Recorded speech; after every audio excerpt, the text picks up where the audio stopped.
शुभकामनाओं बधाइयों सहित सभी नए आत्मीय जय जिनेन्द्र देव के पूर्वक हार्दिक अभिनंदन। इस प्रसंग पर होने वाली संगोष्ठी के पावन प्रसंग पर मैं 4 बिंदुओं द्वारा आपके समक्ष कुछ चर्चा करना चाहती हूँ।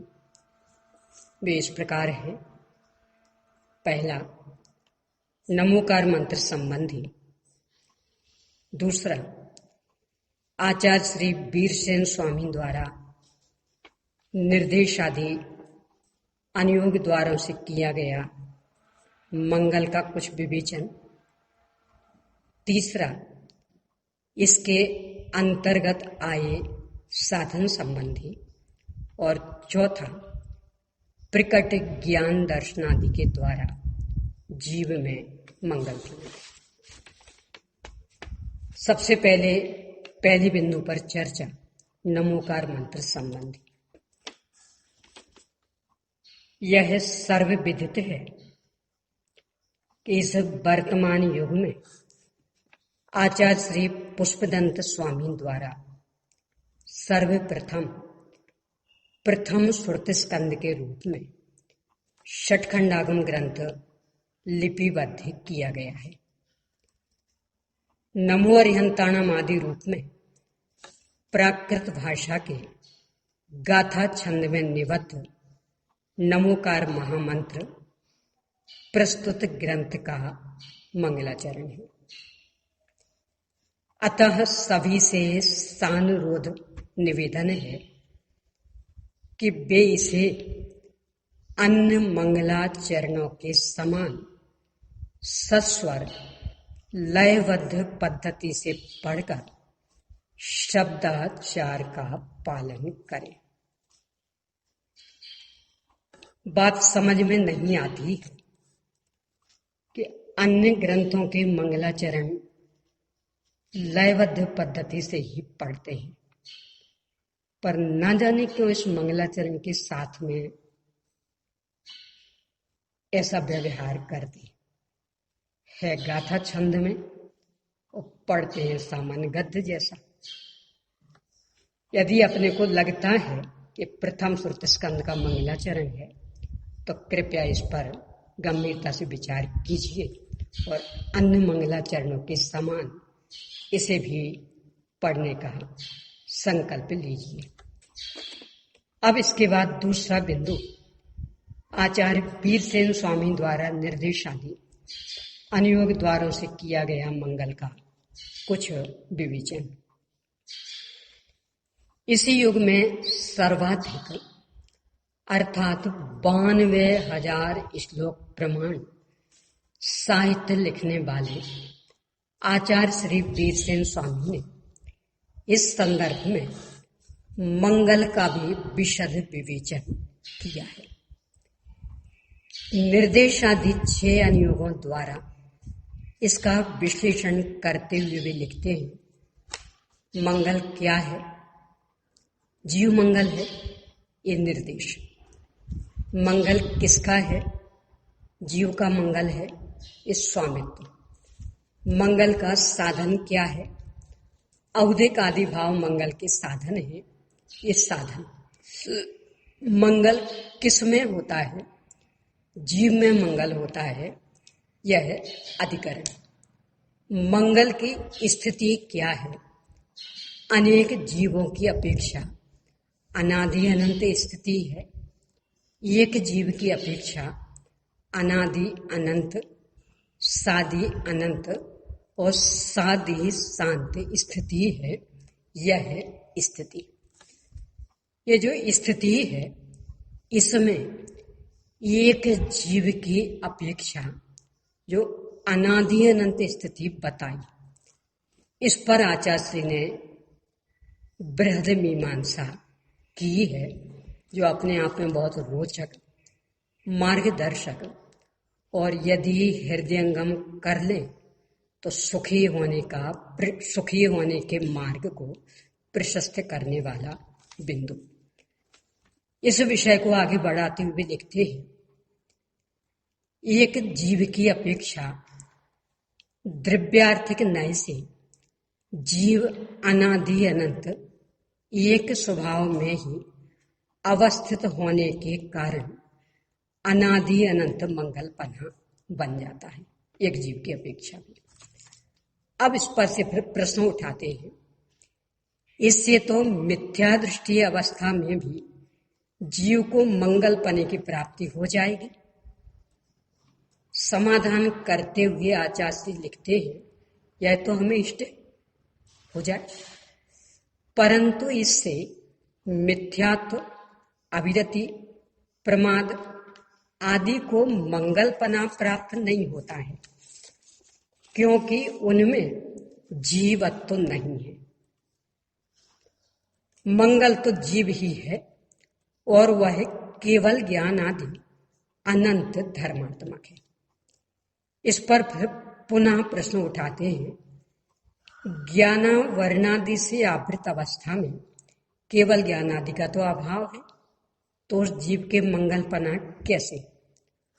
समाधान करते हुए लिखते हैं कि ऐसा कहना ठीक नहीं है, क्योंकि आब्रियमाण केवल ज्ञान आदि के अभाव में आवरण करने वाले कर्मों का सद्भाव सिद्ध नहीं हो सकता।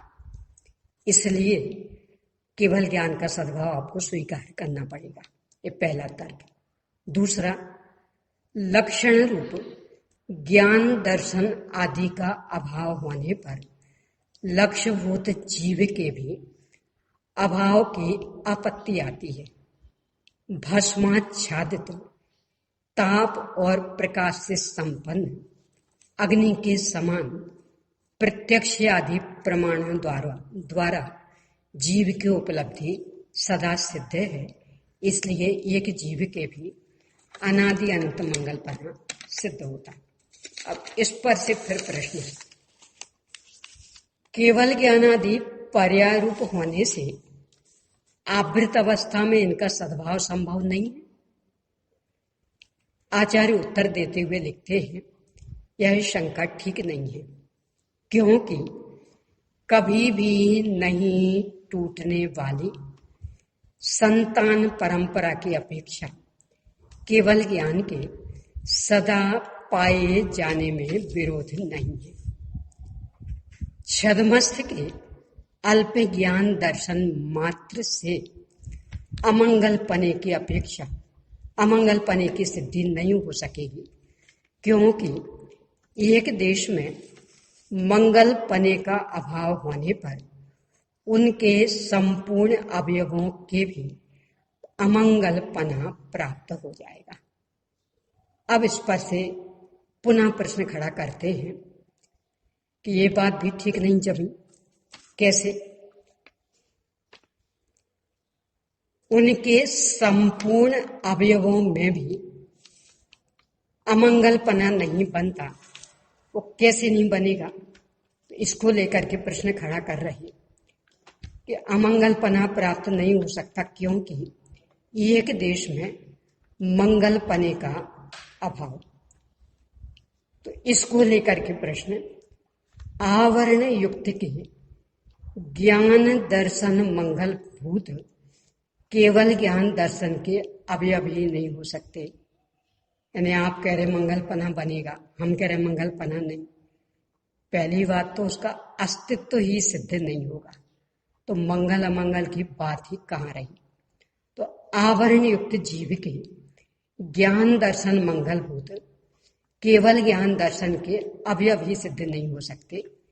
इस पर आचार्य उत्तर देते हैं, ऐसा कहना उचित नहीं है, क्योंकि केवल ज्ञान दर्शन से भिन्न ज्ञान दर्शन का सद्भाव नहीं है।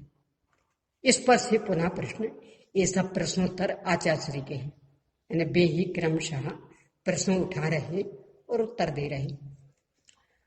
उनसे भिन्न मति ज्ञानादि चक्षु दर्शनादि की विद्यमानता के कारण उनका सद्भाव है, यानी आप केवल ज्ञान केवल दर्शन से क्यों जोड़ रहे हैं? छद्मस्तों के मति ज्ञान आदि ज्ञान, चक्षु दर्शन आदि दर्शन है, इस रूप में आप ज्ञान दर्शन का सद्भाव माने।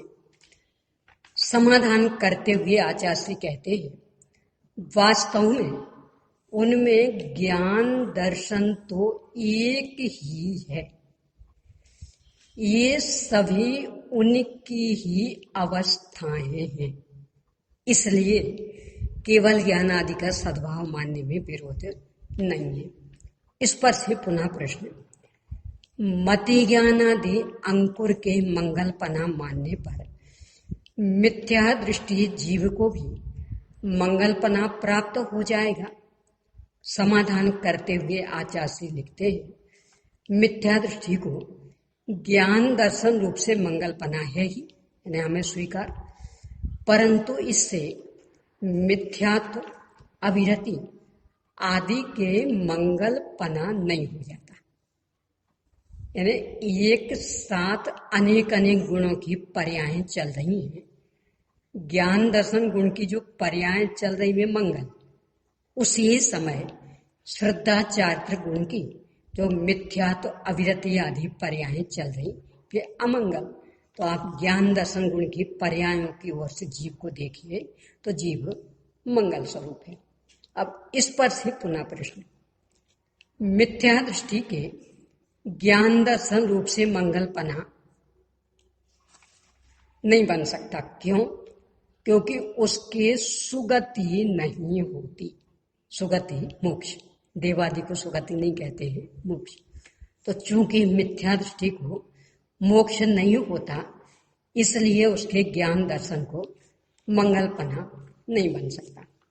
समाधान करते हुए आचार्य से कहते हैं, आप्त के स्वरूप को जानने वाले, ज्ञान दर्शन को केवल ज्ञान केवल दर्शन के अवयव रूप से निश्चय करने वाले और आवरण रहित अनंत ज्ञान अनंत दर्शन रूप शक्ति संपन्न आत्मा का स्मरण करने वाले सम्यक दृष्टि जीवों के ज्ञान दर्शन के माध्यम से जैसा पाप का क्षयकारीपना पाया जाता है, वैसा ही मिथ्या दृष्टि जीवों के भी ज्ञान दर्शन आदि के माध्यम से पाप का क्षयकारीपना है। अतः उसके ज्ञान दर्शन आदि के मंगलपना घटित होता है। यहाँ तक आचार्य श्री ने एक जीव के अनादि अनंत मंगलपना कैसे घटित होता है ये चर्चा की। इसके साथ ही एक अपेक्षा और बताते हैं, अथवा नो आगम भावी द्रव्य मंगल की अपेक्षा अनादि अनंत है।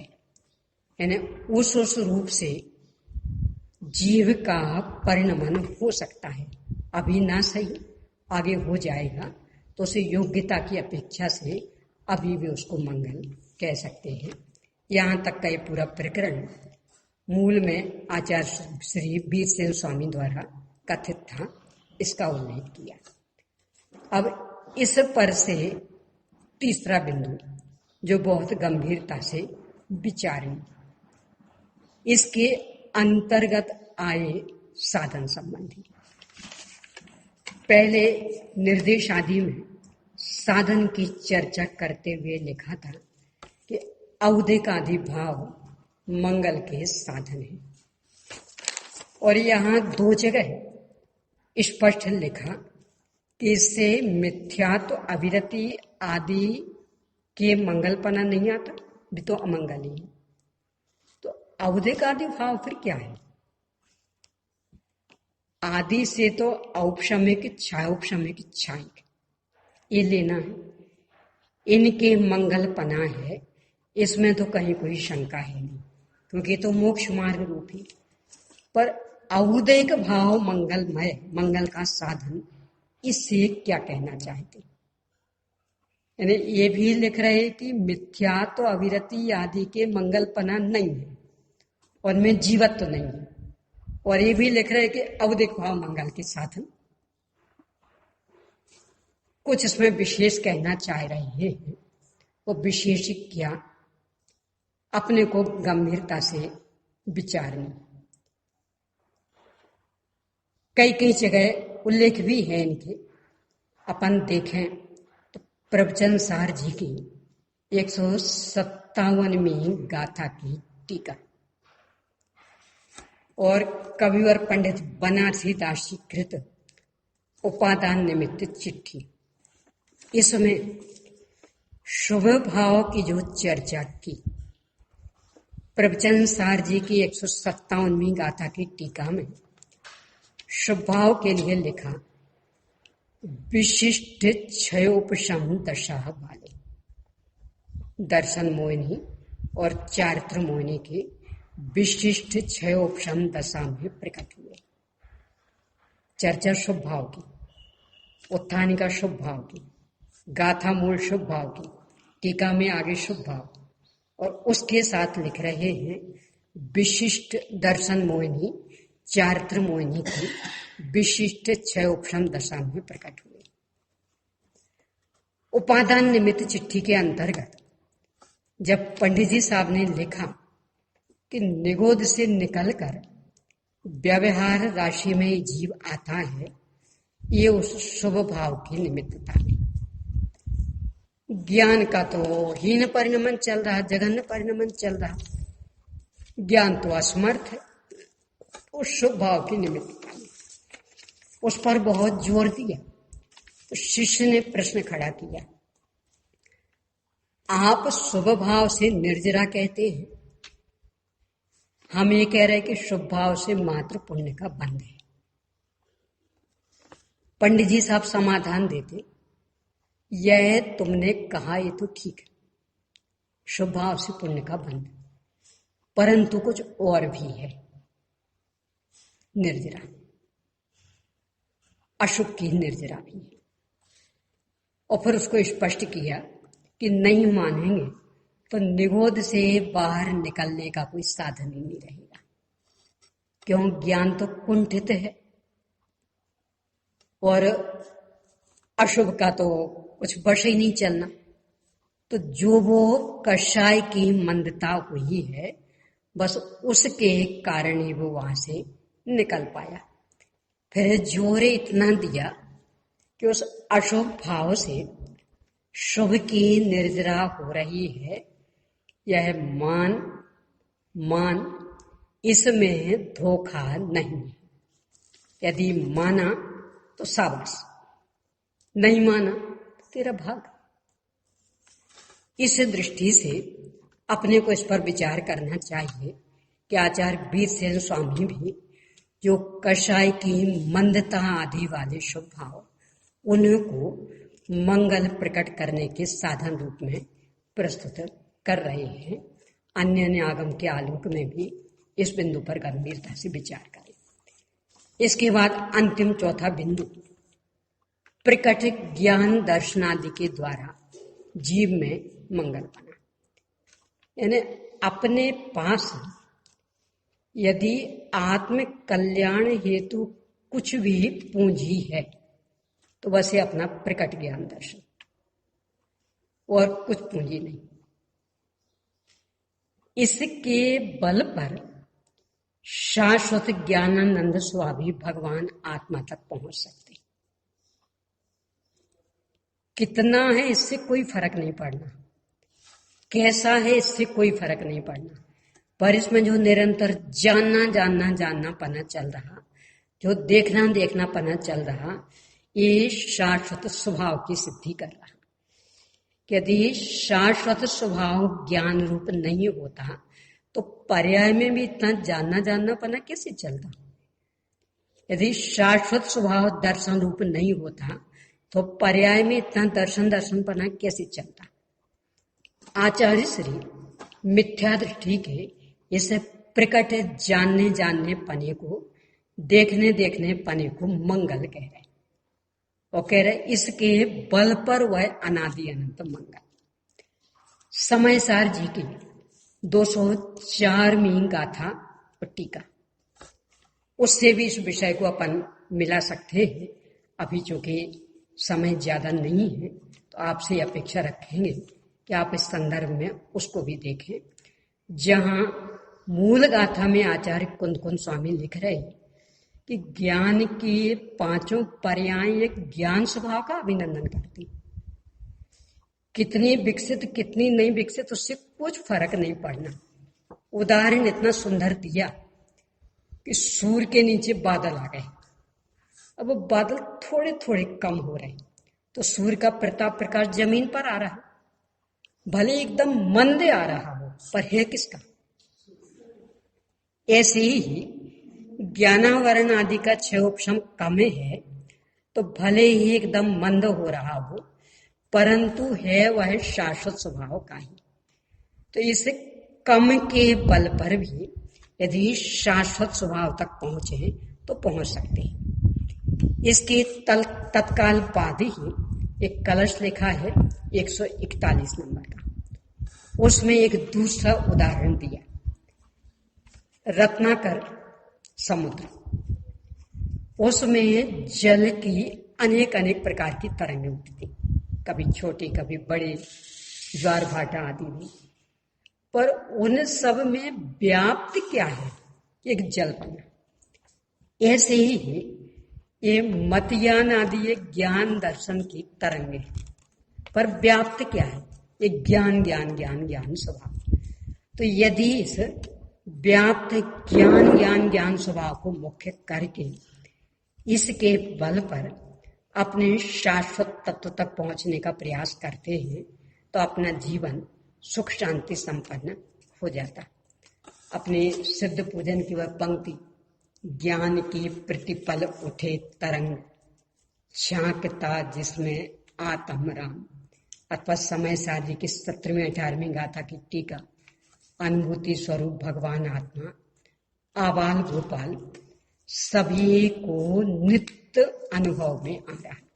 अनुभव में आ रहा है, ये जो निरंतर जानना जानना पना चल रहा है, ये बता रहा कि अंदर में आत्मा विद्यमान।